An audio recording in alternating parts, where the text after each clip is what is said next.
C'est bon? Yes. Le monsieur, il me faisait des signes désespérés parce que je commençais à parler avec tout le monde. C'est un gros défaut chez moi, j'aime bien parler. Donc, on va essayer d'échanger un petit peu tous ensemble. Alors, bien sûr, au départ, normalement, il y en a un qui parle plus que les autres, mais n'hésitez pas si vous avez des questions ou des cadres précis par rapport à ça. Je vais d'abord me présenter. Je suis Éric Hombourger, je suis kinésithérapeute en premier. Et en deuxième, j'ai plein d'autres activités, notamment de travailler dans le développement du matériel, dans la recherche et développement, et puis beaucoup dans la formation.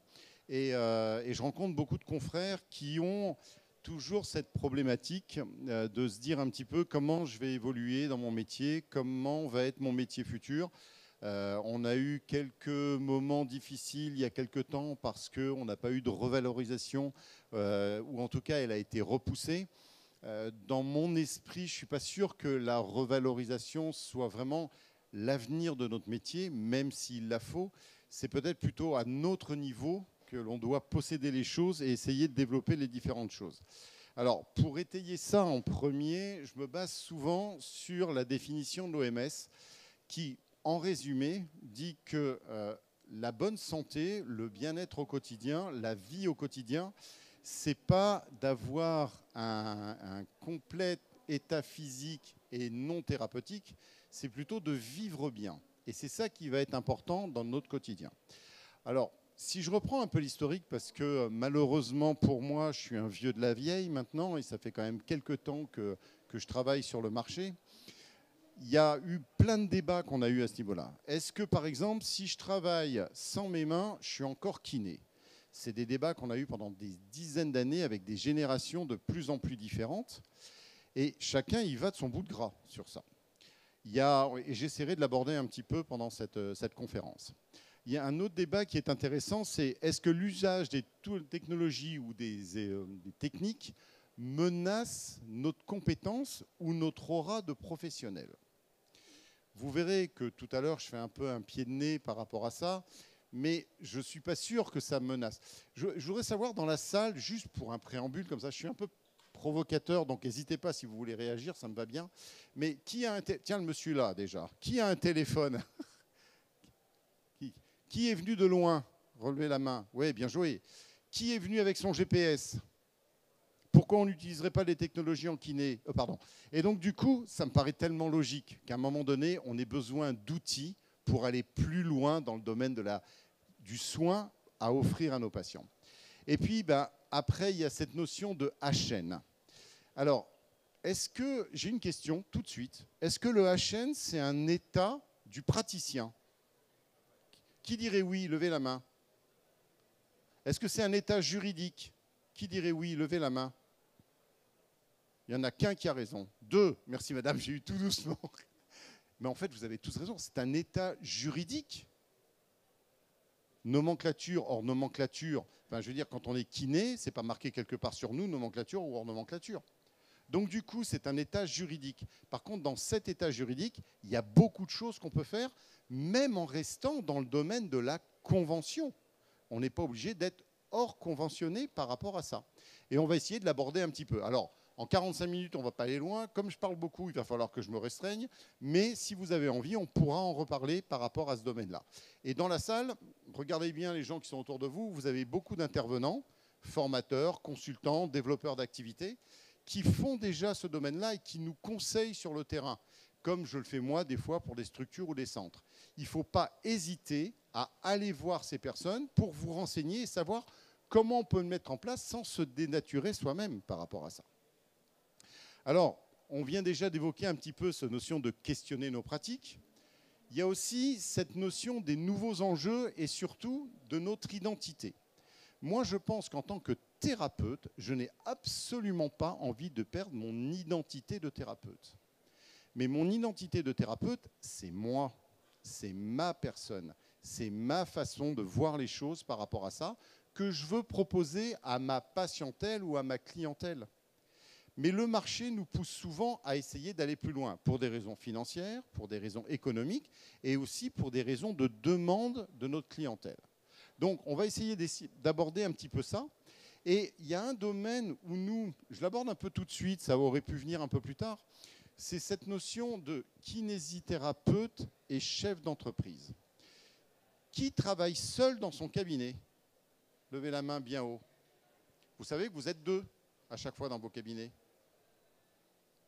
Non? Vous êtes même peut-être 3, puis 4, parce que vous rangez un peu, vous nettoyez un peu, vous faites votre comptabilité, vous passez vos coups de téléphone, vous êtes secrétaire, vous êtes kiné et vous vous dirigez vous-même en tant que kiné.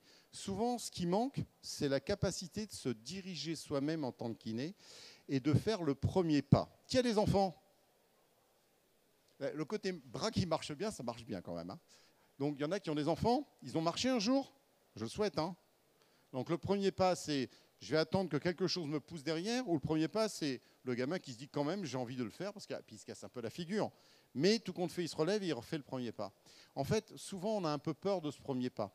Pourtant, ce premier pas, il est relativement facile à faire.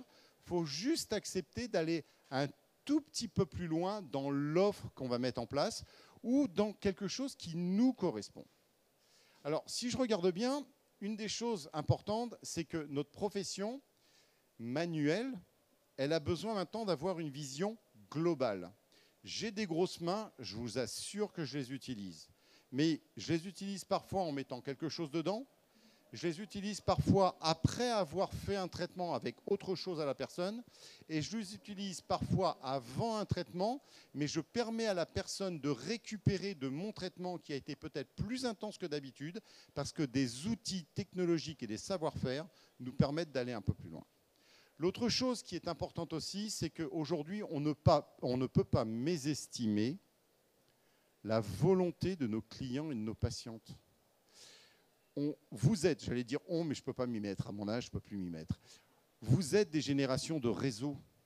Vous regardez Instagram. Vous savez, aujourd'hui, je ne dirai pas qui c'est, mais il y a une dame qui m'a dit tout à l'heure, et j'ai trouvé ça extraordinaire, j'ai voyagé avec toi.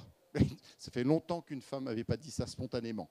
Mais en fait, elle avait regardé quelque chose que j'avais dit sur un webinaire et ainsi de suite. Je trouve ça génial, ce système de communication. Servons-nous-en pour aller un petit peu plus loin dans nos projets de fonctionnement, dans nos objectifs, mais donnons-nous nous-mêmes les moyens de le réaliser. Nos clients, ils recherchent du domaine scientifique, ils recherchent des résultats, mais surtout par le réseau, ils savent où aller chercher ces résultats. Et ça, c'est vraiment quelque chose d'important. Une autre chose qui est intéressante aussi, c'est notre notion d'évolution technologique et sociétale.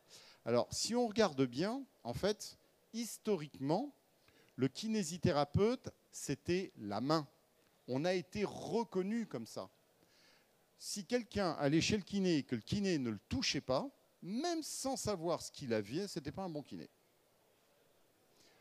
On est passé à un moment donné sur d'autres générations, où le fonctionnel a pris un peu sa place et puis d'autres outils sont venus. Mais la main va rester en fait l'élément central. C'est quelque chose qui établit la relation thérapeutique avec la personne. Moi, le côté humain est important. Cette année, on est sous l'essor de la relation de la femme et des soucis qu'elle peut avoir au niveau du rééducat. Il y a 2 ans, on était sur la notion de médecine intégrative. Et c'était un gros débat, la médecine intégrative. Mais en fait, tout ça, c'est la même chose. C'est un être humain qui n'a pas qu'une pathologie, qui a une pathologie qui a des conséquences physiques, fonctionnelles, mentales et sociétales, et qui a besoin de retrouver une vie au quotidien. Nous avons cette compétence. Parce que quand on touche quelqu'un, on crée cette relation humaine. Quand on bilande quelqu'un, on va savoir vers quoi il va aller, mais on n'est pas obligé de s'arrêter à sa pathologie. On peut aller beaucoup plus loin. Ce qui est surtout important, ouais, je suis d'accord avec l'histoire du super pouvoir. Hein. C'est quelque chose dans lequel je me reconnais régulièrement, mais aussi parce que les gens, on passe du temps avec eux et que du coup, on a le temps de mettre en place ce pouvoir. Donc, mettons en avant nos compétences par rapport à ça. Notre identité manuelle, est-ce qu'elle a une limite? Est-ce qu'aujourd'hui, parce que j'ai une technologie ou parce qu'il y a des technologies, du coup, mon identité manuelle n'existe plus. Moi, je peux vous dire que quand je veux parler à quelqu'un, que je rencontre quelqu'un, je sais que je sors un peu du champ, mais je veux le faire quand même.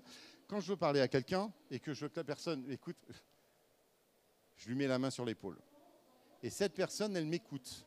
Par contre, si je vais parler à quelqu'un, et puis que je suis un peu à distance, puis que je mets une barrière entre nous, eh ben, cette barrière, elle n'existe pas. Donc ma main, elle existera toujours pour mes patients. Je le mettrai en place.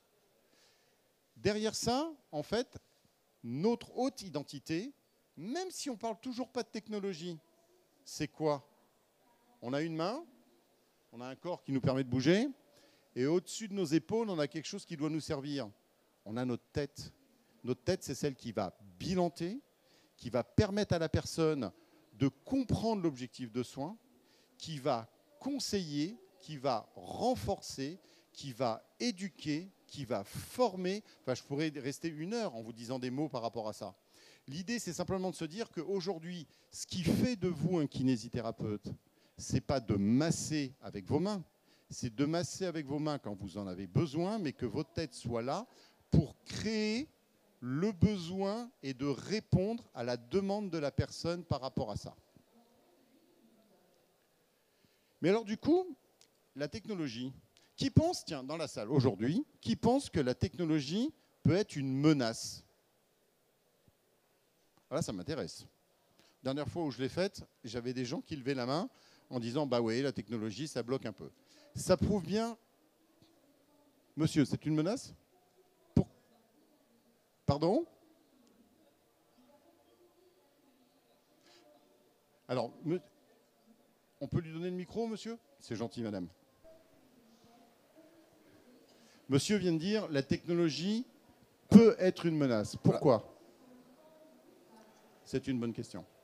Elle peut être une menace par une mauvaise utilisation. Ah, alors là, je suis entièrement d'accord avec vous.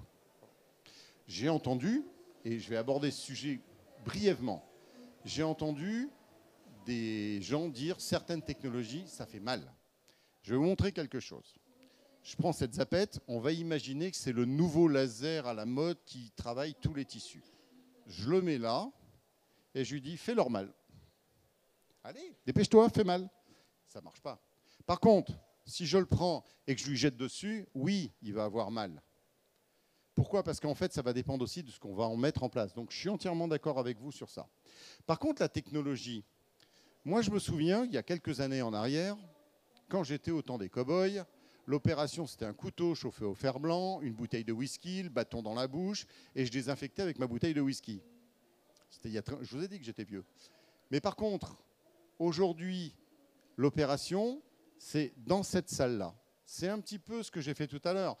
Honnêtement, qui aujourd'hui veut être opéré comme l'image de gauche? Qui l'accepterait? Ça me rassure un petit peu quand même, ce n'est pas une séance sadomaso aujourd'hui, même si le kiné est un peu sadique parfois. Mais bien sûr qu'on veut la technologie pour avoir le meilleur. Pourquoi en kinésithérapie, la technologie n'aurait pas la place qu'on pourrait lui donner, à condition qu'on l'utilise? Et monsieur à bon escient, on n'a pas révisé tous les deux ensemble, mais à bon escient, bien sûr que c'est ça qui est important. Et il faut qu'elle soit adaptée. Et vous ne me verrez jamais, je suis consultant pour des sociétés en développement de projets ou de matériel. Donc, j'ai des contrats avec des sociétés. Mais pour autant, vous ne m'entendrez jamais dire que le système unique qui marche existe. Parce que je pense qu'il faut aller chercher ce qui nous intéresse dans les différents domaines par rapport à nos orientations thérapeutiques, par rapport à notre volonté thérapeutique et ce que l'on peut faire avec à ce niveau-là. Alors, si je reprends un peu l'historique, pour le brosser très rapidement, il y a quelques années en arrière, en fait, les kinésithérapeutes, vous savez qu'on était des profs de sport à l'origine, et puis en fait, on nous a donné le moyen technique de venir toucher les gens différemment parce qu'il y avait des profs de sport dans la santé. Et puis, on a eu des moyens pour mesurer. C'est la première chose qui est arrivée. Ces moyens pour mesurer se sont perfectionnés et on se retrouvait avec du matériel, de la robotique, mais on était encore sur un espèce d'amalgame technologique et le renouveau. Et on a vécu l'équivalent de ce qu'on mettait dans nos voitures, hein. C'était vraiment des capteurs, des choses de plus, soi-disant ça nous aidait à traiter mieux et ainsi de suite. Et puis on s'est retrouvé à un moment donné avec l'intégration de ça dans la reprogrammation de la personne. Et ça a été la phase des réalités virtuelles, ça a été la phase des images, ça a été le moment où la personne s'est reconnue dans ça. Et enfin, on s'est retrouvé dans l'intelligence artificielle avec des systèmes de plus en plus forts et de plus en plus présents à ce niveau-là. Aujourd'hui, en fait, on se retrouve sur un amalgame d'utilisation de tout cela. On doit avoir nos compétences et on doit intégrer nos compétences dans les prochains projets qu'on va avoir. Alors, pour ce faire, la technologie, elle ne doit pas être autre chose qu'une transformation de notre pratique dans le bon sens. Elle ne doit pas transformer notre pratique. Elle doit juste faire en sorte de la valoriser et qu'on ne doit pas faire des choses simplement parce que c'est à la mode aujourd'hui. Et je défends encore plus ça parce que je pense, on va parler un peu de HN et comme je l'ai promis, et de convention, je défends encore plus ça parce que je pense que ça doit correspondre aux thérapeutes qui l'utilisent et pas simplement parce que c'est une mode du moment. Dans l'idée, du coup, on va repenser nos compétences à l'ère numérique. On va aller vers de la technologie qui va être un prolongement de nos compétences. On va avoir des nouvelles compétences. On va s'orienter sur tous les besoins de nos patients, de nos clients. On va avoir besoin d'intégrer ça de façon harmonieuse. Et c'est là où souvent le bât blesse, c'est que dans nos cabinets, je l'entends, hein, je suis un formateur pour différentes sociétés, j'entends, je vais faire de telles sociétés. Moi, quand je prends ma voiture, je ne fais pas ni du Citroën ni du Renault. Hein. Je roule en voiture. Et puis, en fonction de l'endroit où je roule, je vais utiliser la bonne voiture. Parce que si je prends une Ferrari pour aller dans le désert, je ne vais pas m'en sortir. Je n'ai pas de Ferrari. Mais si je prends un 4x4 simplement pour être en ville, je vais vite avoir des budgets qui vont s'élever et avoir des problématiques à ce niveau-là. Donc, il va falloir que j'adapte un petit peu les choses. L'autre chose qui va être un peu importante, c'est de comprendre que la technologie peut aussi nous libérer des tâches. Attention, c'était un peu les sujets qui fâchent. Je ne suis pas un kiné qui fout son client dans un coin pour rien faire. Par contre, je vais réemployer les mêmes mots. Je peux être un kiné qui fout son client dans un coin parce que ce qu'il va avoir, je ne suis pas capable de le faire suffisamment avec mes mains, suffisamment longtemps, et de la même façon le matin et le soir. Et donc, du coup, si ça aide la personne à aller plus loin dans son système, eh bien oui, je peux être un kiné, pardonnez-moi, qui met quelqu'un dans une salle avec un outil adapté pour avoir un résultat qui va favoriser chez elle un travail tissulaire, fonctionnel, circulatoire, et qui va favoriser pour moi des soins plus précoces et plus faciles à mettre en place. Et je pense que c'est sur ça qu'il faut avancer. Et si je fais ça, je commence à devenir un chef d'entreprise. Parce que je commence à analyser un besoin et un résultat pour ce besoin. Et pas simplement un traitement pour une pathologie de quelqu'un. L'autre chose qui va être importante, c'est de se dire, OK, aujourd'hui, le HN et l'éthique soignante, c'est quoi ? Alors, le débat, il me plaît toujours, et c'est vraiment un débat que j'adore aborder. Donc, si après, il y en a qui ne sont pas d'accord, qui ont des questions, qui veulent échanger après, avec grand plaisir. Parce qu'aujourd'hui, je considère que rien que dans notre système, on a déjà beaucoup d'armes. Mais par contre, on a le droit d'aller plus loin et on peut avoir des envies d'aller plus loin. Et qu'il n'y a pas de bons ou de mauvais praticiens. J'entends régulièrement des débats sur si tu ne fais pas ça, tu n'es pas dans la mouvance, si tu fais ça, tu n'auras pas ça. Quelqu'un qui veut faire du thérapeutique avec une personne par demi-heure à un tarif donné, mais à partir du moment où la personne travaille bien, mais bravo. Qu'est-ce qui est important ? Le tarif ou la personne qu'on est en train de soigner ? Mais quelqu'un qui veut faire d'autres types de soins dans d'autres axes qui ne sont pas remboursés par la sécurité sociale, mais bravo si ça correspond à vos envies de professionnels, si ça correspond à votre volonté de développer votre vie, votre activité, ou de répondre à une demande de vos patients, clients. Juste une petite aparté, je fais exprès de jouer sur les mots, hein, mais un truc qui m'amuse beaucoup chez les kinés. On soigne des patients, vous êtes d'accord avec moi ? Oui ? Non ? Qu'est-ce qu'on vend à la fin de notre activité si on peut la vendre ? Une patientèle ou une clientèle ? La plupart du temps, on vous dit, je soigne des patients, mais je vais essayer de vendre ma clientèle. Bien oui. À partir du moment, même si c'est remboursé par la Sécu, il y a un acte commercial et de l'argent qu'il y a derrière. Donc, il y a une valeur. Et la valeur que vous avez créée parce que vous avez du monde, c'est la valeur de votre travail, de votre présence auprès des patients et de vos résultats. Alors, c'est vrai qu'aujourd'hui, je suis aussi d'accord avec ça. les kinés, en fait, on est mésestimés, mais on se mésestime nous-mêmes. C'est-à-dire qu'on est très souvent, on se met un peu en recul par rapport à ce qu'on pourrait mettre en place au niveau de l'activité. Il ne faut pas avoir peur d'avancer. Il ne faut pas avoir peur de créer. Il ne faut pas avoir peur de mettre en place. Du coup, la question, c'est comment est-ce que la législation, aujourd'hui, nous permet de mettre des choses en place? La réponse est tout simplement... bah oui, bien sûr, oui.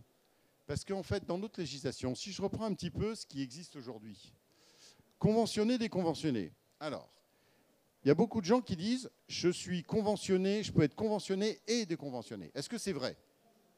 Qui dit qu'on peut être conventionné et déconventionné en même temps?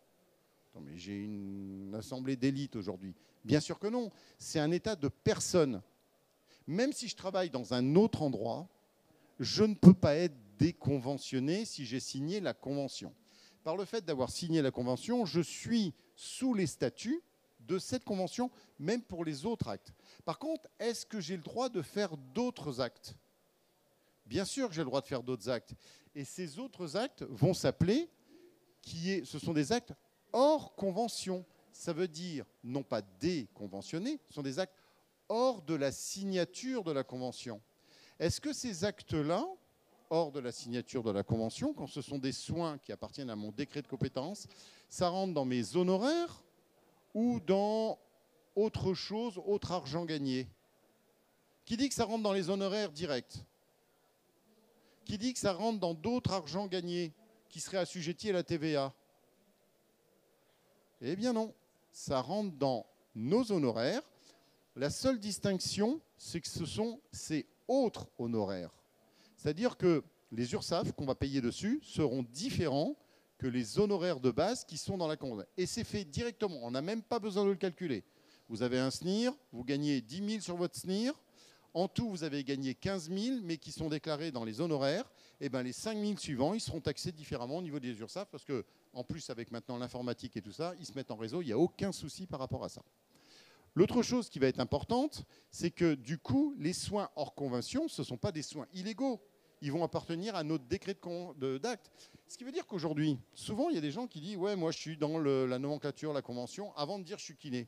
Moi, je suis d'abord kiné.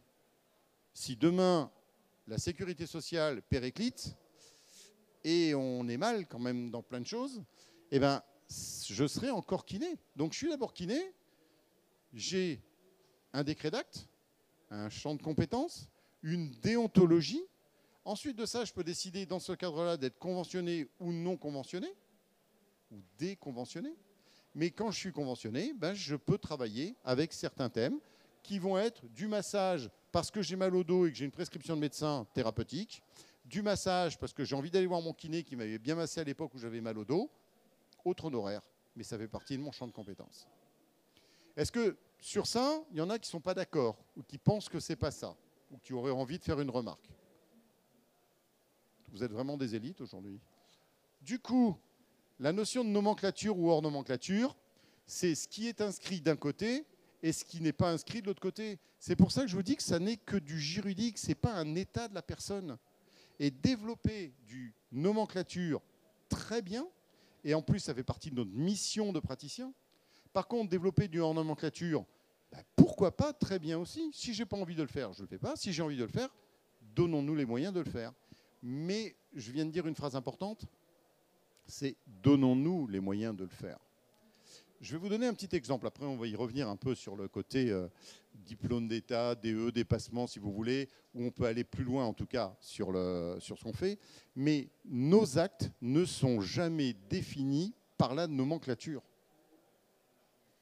Moi, j'ai trop entendu, il y a des années en arrière, des gens qui disaient « je suis allé me faire soigner ma tendinite d'épaule » ou des kinés qui disaient « je traite, je regarde la pression, ah c'est une tendinite d'épaule, asseyez-vous, je vais vous soigner ». Madame Untel, Monsieur Untel, 75 ans, 20 ans, veut continuer à jouer au tennis, veut simplement, comme j'ai eu il n'y a pas très longtemps avec une mamie qui m'a demandé de rester en soins chez moi, mais pour un soin non remboursé, parce qu'elle voulait simplement passer 2 heures de la semaine à pouvoir rester assise avec son problème de dos pour jouer à la belote avec ses copines, parce qu'elle n'avait pas d'autre lien social, sinon de toute la semaine, ses enfants habitant très loin. C'est aussi important qu'un sportif de haut niveau. et pourquoi ces gens-là n'auraient pas accès à ce type d'action ou à ce type de soins. Une chose qui est intéressante aussi, c'est qu'il va falloir qu'on pense à faire évoluer notre profession. Quand vous prenez ce que vous voyez là-bas tout à l'heure, à droite, avec le marché de la kiné, et que vous le prenez aujourd'hui, en fait, vous inversez la tendance par rapport à il y a même 5 ans en arrière. La rééducation classique, il y a 5 ans en arrière, c'est elle qui aurait pris le plus de place sur l'ensemble des 3. Maintenant, l'ensemble des 3 autres prend plus de place que la rééducation classique. Donc c'est bien, c'est que la mouvance est en train de se faire. Mais il y a encore trop de praticiens qui n'osent pas rentrer dans les autres parties, comme l'esthétique ou le bien-être. Esthétique. Alors voilà un mot qui est intéressant. Pouvez-vous qui travaille dans le domaine de la cellulite, ici, là? Levez la main un peu haut. Qui travaille dans le domaine de la cicatrice ou des choses comme ça? Levez la main. Très bien. Pour les autres, puisque vous êtes déjà un peu dedans. Pour les autres, est-ce que inflammation, vous connaissez? Oui, non? Ça vous semble logique? Fibrose, vous connaissez? Oui, non? Problème circulatoire, vous connaissez? Symptomatologie, vous connaissez? Douleur, vous connaissez? Ouais? Alors, cicatrice, est-ce qu'on peut avoir une inflammation? Ah oui, donc un petit problème circulatoire. Fibrose, est-ce qu'on peut avoir une cicatrice fibrosée? Bah oui. Est-ce qu'on peut avoir une cicatrice qui est inesthétique? Oui? Ah bah oui, ça serait dommage de ne pas la traiter. Hein. La dame qui vient de faire opérer qui a une cicatrice inesthétique, c'est dommage de ne pas la traiter. Mais ma cellulite, pas la mienne parce que j'en ai pas. J'ai une chance par rapport à ça. J'ai des gens qui me connaissent qui m'ont fait « Oh, ça ne s'appelle pas de la cellulite, ça s'appelle de la graisse épicurienne. » C'est comme ça que ça s'appelle. Alors, du coup, ma cellulite, est-ce qu'elle peut être douloureuse? Oui ou non? Est-ce qu'elle peut avoir des problèmes circulatoires? Oui ou non? Est-ce qu'elle peut être fibrosée? Oui ou non? Est-ce qu'elle peut être relâchée? Oui ou non? Comme une cicatrice? Oui ou non?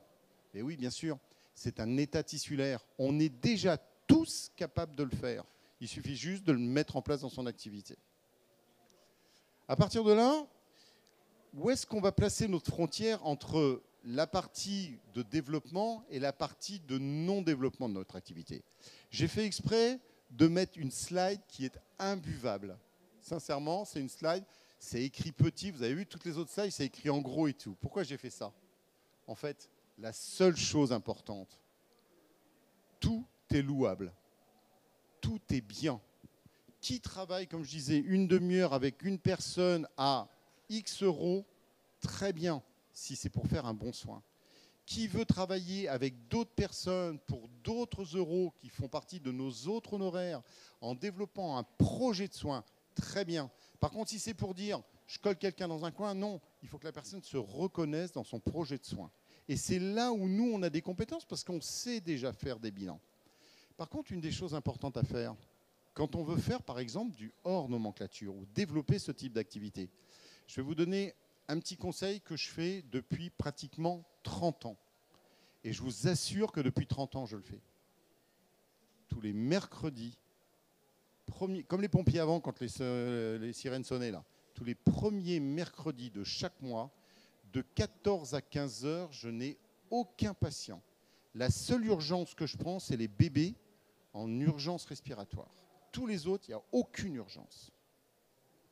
Je rentre dans mon bureau, je réfléchis pendant une demi-heure à l'activité de mon cabinet et pendant une demi-heure, je réfléchis à mon activité, ce que je veux faire. Est-ce que je suis toujours dans la mouvance de mes envies? Et est-ce que je réponds toujours à la demande de ce que je veux faire pour ma patientèle, ma clientèle ou pour moi? Le « ou pour moi » est très important. Parce que je m'éclate toujours en formation, je m'amuse avec les gens, j'adore faire les échanges et ainsi de suite. Et je peux vous dire que quand je sors de mon cabinet, ma secrétaire me regarde comme ça, d'aller leur dire qu'est-ce qui va encore nous pondre aujourd'hui? La déco, l'affiche, le machin, ça me plaît plus, machin et tout ça. Mes collègues me disent, allez, il va encore nous faire sur quel domaine et on va changer ça. Parce que c'est le seul moyen que j'ai mis en place, moi, pour pouvoir me dire, mon pas en avant et mon autre pas en avant, je me le pose. Je me suis mis en place des objectifs d'activité. Et on peut les mettre très facilement. La méthodologie de la transformation, c'est quelque chose de facile. Il faut juste que ça démarre par vous. C'est un peu comme on dit à nos enfants où ils doivent, pour l'école, ou faire une activité, ou développer quelque chose. Allez, commence, mets-toi dedans, puis on va le faire. On est capable de donner plein de conseils. On donne des conseils à nos patients. Si vous ne le faites pas tous les jours ou si vous ne faites pas vos exercices, vous allez revenir me voir et ainsi de suite. Oh non, quand même, ça, vous pourriez le faire. Regardez quand même. Mettez-vous devant la glace, dites-vous que vous êtes impatient des fois. Et puis vous allez vous dire les bonnes choses en fait en même temps. Une autre chose qui est intéressante aussi, c'est que lorsque je vais travailler dans ce domaine-là, il y a des activités, des valeurs. Est-ce que je dois vraiment attendre que la Sécu me revalorise pour aller plus loin? Est-ce que c'est ça qui va m'aider à aller plus loin? Alors, je ne critique rien sur ça. Ce n'est pas le débat. C'est juste que si j'ai envie d'autre chose, est-ce que ce n'est pas à moi de le mettre en place? Est-ce que ce n'est pas à moi de me motiver pour aller un peu plus loin? Est-ce que ce n'est pas à moi de dire je le mets en place à un moment donné? On a tous des cabinets où on est dans l'urgence. C'est la première objection que j'ai à chaque fois. Je suis dans l'urgence. J'ai du monde de partout, j'ai de la demande, je ne sais pas comment faire, j'ai un coup de téléphone, je réponds. Ben moi, il y a des fois, pour pouvoir développer ce type d'activité, j'ai accepté de ne pas répondre, ou alors j'ai répondu, mais en conseillant la personne pour pas qu'elle reste dans la nature. Mais par contre, j'ai décidé quand même de développer d'autres axes de mon activité. Et j'en suis actuellement à 60% d'activité traditionnelle. Je suis dans un village. Je refuse de ne pas répondre au bien-être des gens du quotidien. Mais par contre, j'ai 40% de l'autre activité qui me plaît et qui plaît aussi à ma patientèle qui est existante et qui est devenue une clientèle. C'est toi que j'embête et qui va venir après, là? Et après ça, en fait, les réalités économiques du métier. Alors, la réussite, c'est dans tous les sens. Mais est-ce qu'on gagne assez? Ben non, pas assez. Mais par contre, on peut peut-être gagner différemment. Se donner du temps en gagnant différemment avec d'autres types d'actes qui nous permettent de positionner un peu notre métier différemment et de prendre du temps. La deuxième chose, c'est est-ce qu'on travaille trop? Ben oui. Mais libérons peut-être aussi ce temps pour faire ces autres activités. Je fais des soins esthétiques. Soins esthétiques personnalisés avec la personne, donc en individuel. C'est une séance de repos pour moi. Je gagne l'équivalent de ce que je ferais autrement, mais c'est une séance de repos. Je parle avec une personne, je suis confortable, j'ai mis une musique douce que je n'ai jamais le temps d'écouter le reste du temps dans le reste du cabinet. Et en fait, ces temps-là me permettent de rythmer ma semaine et ma vie de praticien avec des actes différents. Je fais des séances de coaching. Pendant un temps, je m'étais dit, j'arrive plus à faire de sport. Et c'était vrai, j'étais pris dans le truc. Je commençais à faire les séances de coaching, mais en fait, j'en ai fait à la fois pour le côté problème de dos, douleur de dos, école du dos, puis j'en ai fait pour les gens qui voulaient venir se tonifier. Et je l'ai fait avec eux. Ben, j'ai commencé à faire de l'activité et je m'éclate avec eux. Et en fait, tous, c'est devenu des copains. Quand ils arrivent, ils en oublient même que c'est moi le praticien. Parce qu'on est dans le rythme et dans la truc. Et je me fais plaisir, en fait, en faisant ça. Je ne dis pas qu'il faut faire tout ça. Faites ce qui vous ressemble et ce que vous avez envie de faire, mais faites-le. L'autre chose qui va être important aussi de comprendre, c'est que dans la densité économique aujourd'hui, on a cette obligation de devenir un chef d'entreprise qui croit ou qui pense que je suis salarié moi-même de ma propre entreprise et que je vais m'organiser dans ce cadre-là avec le reste. Réfléchissez avec votre profession, soyez proactifs sur vos projets et vos besoins et ne restez pas en retrait de ces projets ou de ces besoins. Parce que sinon, on a tous des vœux pieux, on a tous envie et on oublie de les réaliser et quand on va les réaliser, c'est un peu tard parce qu'on est pris dans ce rythme. Moi, je fais partie d'une génération où ça a été très difficile de lancer. Et en plus, quand on a commencé à faire ça, on était reconnu comme vraiment la bête noire. On rentrait dans les trucs. Mais comme je suis hyper spécialisé dans le domaine des grands brûlés, des polytraumatisés, et que je reçois tous les grands brûlés du Var ou des pompiers ou des choses comme ça, du coup, j'ai cette dualité entre je traite aussi bien un grand brûlé, enfin en tout cas j'espère, sans prétention, que la dame qui vient me voir avec sa cellulite qui est importante pour elle. Que l'homme qui vient me voir parce qu'il a pris un peu dans mon poing et qui veut se dynamiser. Il aura le même bilan, je lui créerai des objectifs et à la fin, il aura un protocole qui sera adapté à son soin. Ça dépend de moi et ça dépend de la volonté de ce que je mets en place dans mon activité. Donc du coup, bien sûr qu'on se bat contre l'urgence de l'agenda, la pression accrue, l'épuisement, la stagnation. Je pense qu'il faut sortir du piège de la sécu, mais pas la sécu elle-même. La sécu, elle est vachement bien. Moi qui voyage beaucoup, je peux vous dire qu'il y a plein d'endroits où c'est la merde, la sécu. Nous, on a cette chance. Mais par contre, gardons-la comme un outil qui permet de soigner des gens, mais développons le reste par rapport à ça. Il faut donc, comme je vous le disais, bloquer du plan stratégique de définition. Formez-vous allez voir des gens qui savent faire ça, allez dans des organismes qui vous aident à vous former par rapport à ça. Il y en a plein, on est sur un salon où il y a plein d'organismes qui sont très bien, pas de souci par rapport à ce système-là, mais quoi que vous dise quelqu'un, quoi que vous dise un Éric Combourger aujourd'hui, faites-le, c'est vous, ça vous regarde, ça vous appartient. Déléguer intelligemment, je l'ai mis un peu en plus petit, ça veut dire qu'on peut aussi prendre des gens qui vont travailler à notre place sur certains domaines sur lesquels on n'a plus envie d'avancer et développer de l'activité par rapport à ça. Mais ce qui va être surtout important, si je retourne la balle, monsieur va me dire de revenir là, mais c'est penser son offre globale. Pensez à ce que vous voulez faire. Et dites-vous que ce n'est pas parce que vous allez libérer 2 heures dans la semaine ou 3 heures dans la semaine à autre chose, même si les 15 premiers jours c'est vide, que ça ne va pas se remplir. Mais si vous le pensez bien, de toute manière, les gens vont dire « Ah, mais je ne savais pas que vous faisiez ça ». Je donne un petit exemple avant de laisser la place à mes collègues. Il y a quelques années en arrière, dans l'offre globale, juste repenser sa communication interne. J'avais un fauteuil, j'avais des fauteuils de couleurs différentes, des affiches au mur, et j'avais une dame, c'était impressionnant, et je voulais montrer à une de mes jeunes collègues que la communication était importante. J'avais une dame qui s'asseyait toujours sur un fauteuil rouge, juste à gauche en rentrant, et il y avait 2 affiches derrière sur le côté gym et esthétique. Et elle voyait que l'affiche où on avait mis les tarifs et les tarifs de la sécurité sociale. J'ai changé la chaise, j'ai mis la bleue à gauche et la rouge en face. Première chose qu'elle a fait, elle est arrivée, elle a fait les chaises étaient vides, hein. Ben, où je m'assois. Elle n'était plus dans son repérage. Elle avait oublié de regarder le cabinet.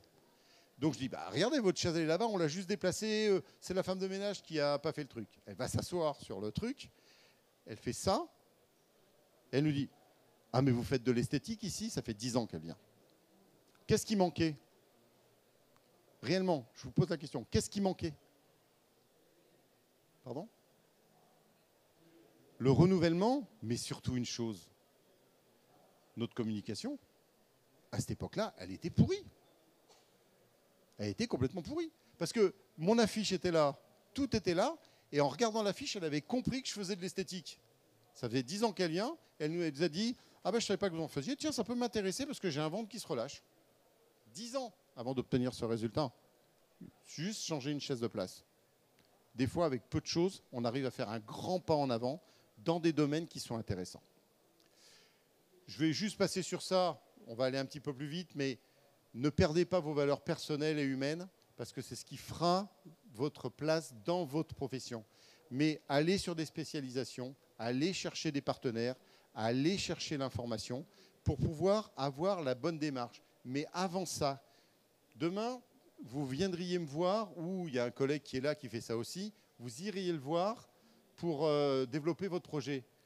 Je suis sûr, je ne sais pas comment il travaille directement, mais je suis sûr que la première chose qu'il va vous dire, mais vous voulez faire quoi? Vous pensez à quoi? Comment vous êtes aujourd'hui?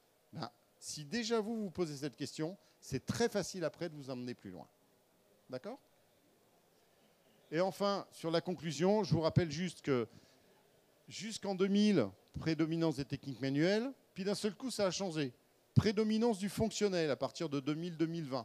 Et on voit plein de jeunes qui arrivent maintenant en disant « Oui, non, mais il faut bouger, il faut bouger. » J'en ai un il n'y a pas longtemps qui est venu dans le cabinet, génial, hein, un garçon génial. Qui a... Ouais, mais regarde sur Internet, ils disent que le genou, ça se traite comme ça. Et là, je lui ai juste dit, réponds-moi une question.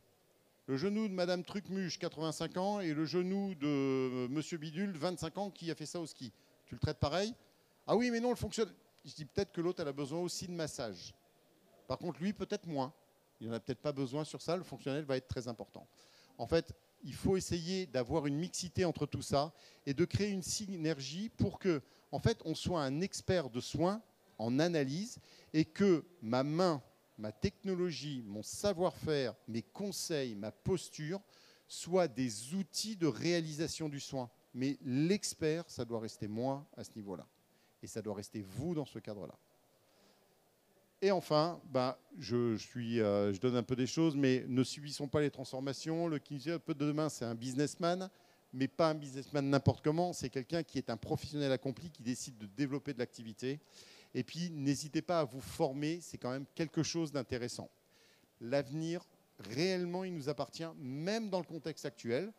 Il est difficile, j'en suis un des premiers concerné et intéressé parce que je trouve qu'on est mésestimé et que du coup, on ne va pas suffisamment dans ce que peut apporter un praticien qui passe du temps avec ses patients et le patient le reconnaît dans ce domaine-là. Mais par contre, à nous de booster un peu pour aller un petit peu plus loin. Je vous remercie et si vous avez des questions dans des domaines précis, on les prend quelques minutes, puis après on laissera nos collègues pour pouvoir venir prendre le stand. Merci à vous. Est-ce que vous avez des questions? Oui, ça ne m'étonne pas. C'est lui le voyou. Dis-moi.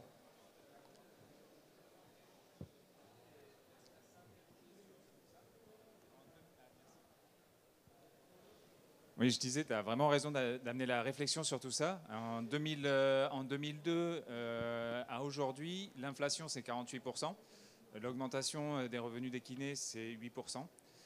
C'est une perte de pouvoir d'achat au sein du cabinet, d'investissement au sein du cabinet. C'est 8000 kinés qui sont en burn-out, 8%, 7,6% de kinés qui sont en burn-out parce qu'il y a de l'épuisement, trop de charge mentale, trop de travail pour pouvoir maintenir à flot son cabinet.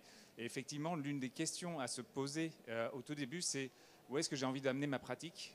La retraite, c'est 67 ans actuellement. Qu'est-ce qu'il en sera d'ici quelques années? Où est-ce que j'ai envie d'amener ma pratique pour durer longtemps et pouvoir accompagner un maximum de personnes sur la durée? Des fois, on se dit, je vais retirer du temps de soins aujourd'hui.